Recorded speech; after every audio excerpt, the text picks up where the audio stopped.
Général et homme politique né à Rennes en 1837, mort près de Bruxelles en 1891.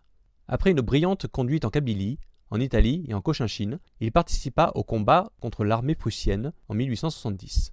Ambitieux, ami du duc d'Aumale et recommandé par Clémenceau, il obtint le portefeuille de la guerre en 1886.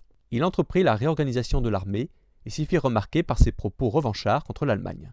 Écarté du ministère par les Républicains, inquiet de son audience croissant, il n'en fut pas moins acclamé dans ses prises de position patriotiques par de très nombreux partisans.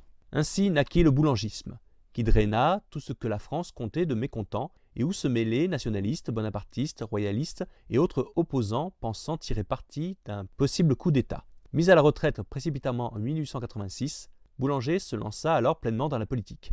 Élu dans 4 départements et à Paris en 1889, soutenu par la population, il hésita pourtant à s'emparer de l'Élysée. Le gouvernement lança alors un mandat de dépôt contre lui pour atteinte à la sûreté de l'État et son parti, la Ligue des Patriotes, fut dissous. Il s'enfuit en Belgique où il se suicida un an plus tard sur la tombe de sa maîtresse. L'agitation nationaliste qu'il avait provoquée devait reparaître lors du scandale de Panama et lors du procès Dreyfus.